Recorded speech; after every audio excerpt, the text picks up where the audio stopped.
Ladies and gentlemen, welcome back to the channel.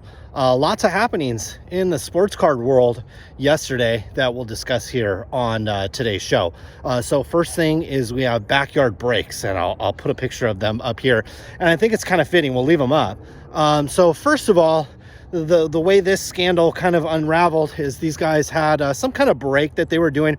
I think they were maybe giving away a box or giving away spots in a break, and they ended up pulling a relatively valuable card. I think it was a gold Kaboom Trevor Lawrence, and I'll be honest with you, I don't know how much a card like that is worth, but I can imagine, knowing Joe Burrow values and Justin Herbert values and other values of those cards, even second, third year players of those cards, very valuable. So I can imagine the number one pick quarterback who played pretty well actually down the stretch of the season.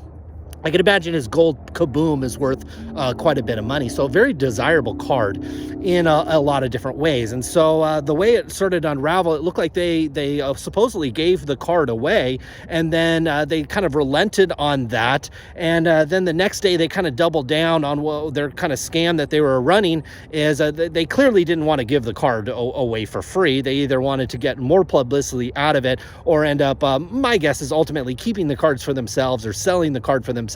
Essentially greed taking over in this case, like it does in a lot of aspects of this hobby and around the world, quite frankly. And so then they got on a live stream yesterday and said something about how they were going to give the money to charity and how they were going to go down to a Boys and Girls Club and donate $10,000, $15,000, $20,000. And that's a common tactic of scammers, is when the attention gets deflected onto them and people are accusing them of scamming, then they try to deflect it onto a charity, because how can you possibly be mad at somebody that's about to donate money to charity? So it's a very typical scam. But the reason why I've left these guys' photo up here the whole time is I want to ask you this. It's real simple here, and really across all aspects of life, but especially the hobby as well. If you walked into a jewelry store and you wanted to buy not even necessarily an engagement ring or a wedding ring, which has an incredible amount of sentimental value, but even just a diamond set of earrings or a tennis bracelet or a necklace for your wife or an anklet or something like that, or even for your mom or your daughter or whoever it might be, well, if this guy came out and approached you, would you really want to buy from there? And I know group breakers often get compared to used car salesmen, and there's a little bit of that in the hobby. But even if I went and bought a used car, like even like one that wasn't very expensive, would I really, if this guy came out and was trying to sell me a car, would I really want to do that? I think really the only thing I'd be comfortable with these guys doing is if I was at a car wash and they were one of the guys that toweled it off at the end, or if they were maybe bagging my groceries. I wouldn't necessarily mind what they look like in that case. Sports cards are a discretionary item, but it's a luxury item. Think about it, guys. Like, it's a picture of a man, and even a $1 picture of a man is actually pretty expensive. And now we're talking about pictures of men that cost tens of thousands of dollars. This is a luxury item. If you walked in and tried to buy a luxury item, like a car, like a watch, like a piece of jewelry, and somebody like this came out to sell it to you, why in the earth are you even giving these people the time of day? And so I think part of it is the hobby in general. Whether or not these guys have a distributor relationship, I doubt they probably have this relationship direct. My guess is this is a retail product or a product they bought from Blowout or DA Card World or something like that.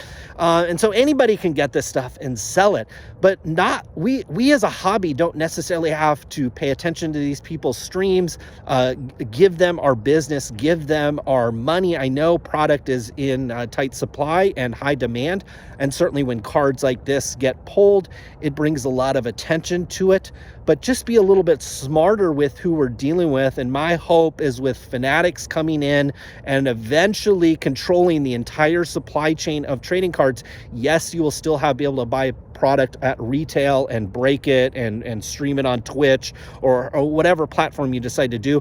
But my hope is the supply chain gets tightened up to where the people that do break, the mojo breaks, and those types of people that I think do a fabulous job, not only breaking the cards and handling them and shipping them out to you, but also building a sense of community. My hope is as those people continue to thrive while we kind of weed out the people that clearly don't belong in this hobby, at least from a business sense.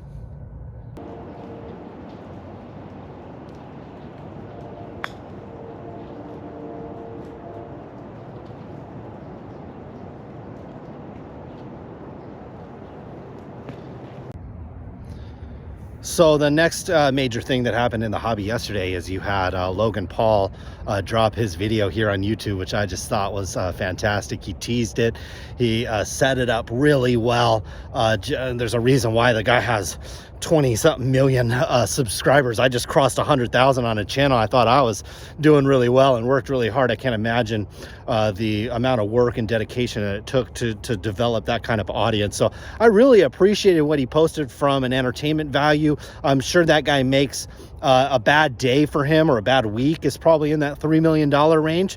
Just knowing what I know that you can make on YouTube with 100,000 subscribers, with 20 million and a lot of other revenue streams that he has. Look, he's not, we obviously know this guy's not going to be put back by a $3.5 million case. Apparently he already got a little bit of a refund. There's a lot to this story, though, that really involves the sports trading cards. I know these were Pokemon cards that turned into G.I. Joe cards, but there's actually a lot of ties to the sports trading card market. So you have this guy Mealy Pops, who has a channel here on YouTube, and in fact kind of documented the whole purchasing of this case, which supposedly he made about $500,000 on. And that's why when you watch these videos, he and his wife just have this tremendous thirst to just, and it's, you can just see the greed dripping from these people's mouths to get this case that they probably know isn't real, that they don't really care if it's real. I mean, that's the problem with this hobby,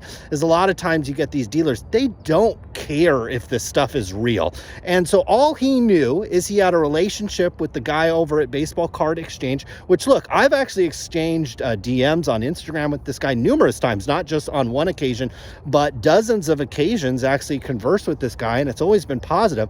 But the problem with this hobby is you get people like Mealy Pops, who has kind of a, you know, a good old boy network relationship with this guy over at Baseball Card Exchange, who admittedly knew nothing about Pokemon, knew nothing about Yu-Gi-Oh cases, knew nothing about gaming cases. In fact, has never sealed one and has never dealt with one in the past. And then we saw him on Logan Paul's video, where all he really did was look at a thermal label that had some aging, which you can do on your own, and then looked at tape, which I worked at a card shop when these first edition, I remember opening these first edition packs and these cards when they came out. I worked at a card shop back when these were original, okay? And sure, I wish I would have kept one. I'd be doing pretty good right now. But that tape is not original to that era, okay?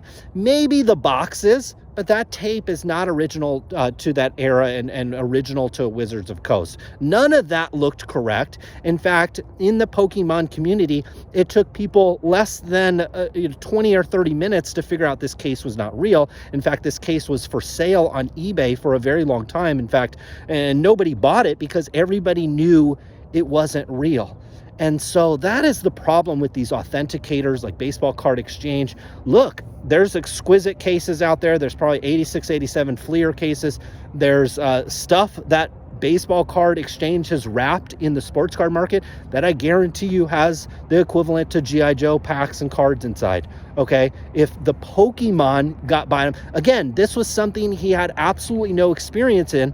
And so you would think that if you had no experience with something, you would actually take even more time, and you would do even more due diligence to see if it was real, considering you had no expertise and no experience in that. But no, instead, he acted like he was the expert in wrapping anything from someone's member to a baseball card to Yu-Gi-Oh cards to Pokemon cards. Clearly has no experience doing this. Certainly took a big hit reputational wise. I don't know if a lot of you know this, but all the pack authentication that goes through PSA, that actually goes through Baseball Card Exchange. And so all of that kind of gets under question.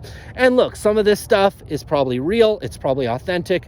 But I think it emphasizes the point, and it kind of ties into our first segment, is that you have people in this hobby that are not always on the up and up, And sometimes they have goofy haircuts and wear cut-off t-shirts, but sometimes it's somebody that's been in this hobby for a long time and has a fantastic reputation. I think it underscores the fact in this hobby, you always have to do your own research. You always have to do your own due diligence, especially when it's an item that costs millions of dollars, which to Logan Paul is probably to you and I, maybe a few $1,000s. So always do that research, especially if it's something that you're buying for yourself. But also Mealy Pops learned a difficult lesson as well, that if you are buying and selling something, you need to do a lot of research on that yourself, because he is now, it appears, having to pony up $500,000 that I'm sure he didn't just have laying around. I guarantee you none of these sports car dealers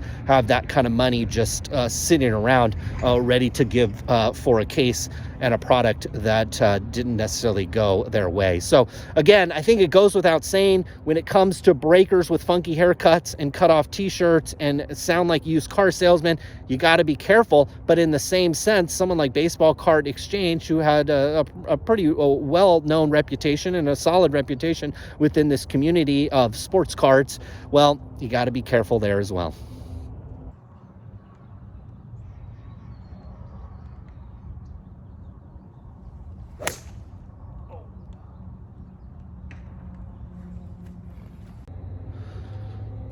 Okay, so last thing that we'll talk about is I posted a video yesterday, and it got a little bit of a mixed response, which I think is actually cool. I actually try to put up content that, maybe we get a little pushback.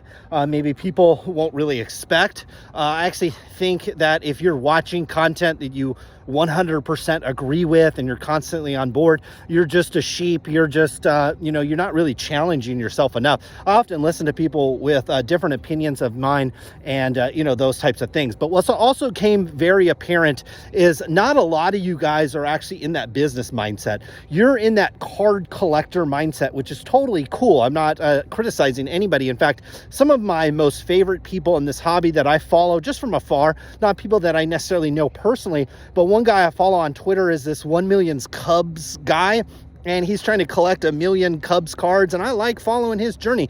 There's another guy that I followed for a really long time. He used to collect, used to be like Minnesota Vikings cards, like Adrian Peterson's and stuff. I think he had a really nice he might still have that collection, but now he's into, there's a redhead, really pretty WWE wrestler. I think her name is Becky Lynch. He's all about her and collecting her cards, and I like watching him do that and collect. But the thing you guys need to understand is I'm not in that sense. Okay, I like looking at it. I like watching you guys collect. I have a safe, a very small collection of watches that are worth about $100,000, maybe a little bit more, depending on if I can get full retail, if I decide to sell them. That's what I collect. That's what I've chosen to collect. People think I get on here and I flash them and I show them off. Well, that's what you guys do with your trading cards, and I actually appreciate it, and I actually like to see it. But in terms of the video that I posted yesterday, it's clear that a lot of you guys aren't in that business mindset. I got my first wholesale license back in, I think it was 2001. I was like 19 years old. I've been buying and selling cards ever since then. I've rarely had a collection of cards, and even today I have a Tiger Woods autographed that I got in person back in, I think, 1999. Other than that, I have an Eddie Vedder autograph, a little art poster that I bought offline, and I framed it up really nice. Other than that, I don't really have a lot of sports memorabilia. It's just not something that really is something that I enjoy collecting, and it's just the way it is. But I do like trading cards, and I do like the sports card market from a business standpoint, because so many of you guys are emotionally attached to it. And I saw in the comments today, some of the comments were like, well, if I borrow off of Alt, that's a good way to get my card collection taken away. And I thought about it, and it's like, wait a second, guys. Do you guys realize I look at this like a used car lot? Do you realize as you drive by, not just a used car lot, but a Ford dealership, a GM dealership, or Mercedes dealership, they don't own any of those cars.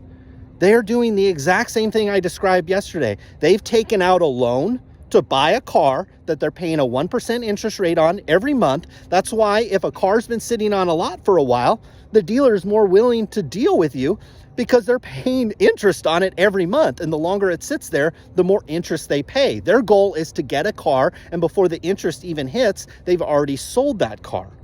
And so that's how I look at trading cards. And the idea with alt borrowing against your collection, well, I would get those cards and I would immediately try to sell them. Okay, I'm not trying to clutch them and hold on to them and sort them through white boxes and do all that stuff that I know you guys enjoy doing and I like seeing you guys do. That is not the point to a sports trading card business. It's not to acquire cards that you're going to put in your collection and hold and show off and scan and fondle and do all those things. And certainly if you borrowed money against your collection, the last thing you would want to do is hold on to those cars. You'd want to treat them like a used car dealer treats cars. He gets one in and he gets it out, gets it in and gets it out. That is what a business person does. And there was also some blowback about how, oh, alt steals data and alt does that. I thought that was, the irony on that was thicker than the fog behind me. You guys are on YouTube complaining about data stealing. Hello, YouTube paid one of the largest fines, maybe the largest fine ever, for data stealing of kids, children.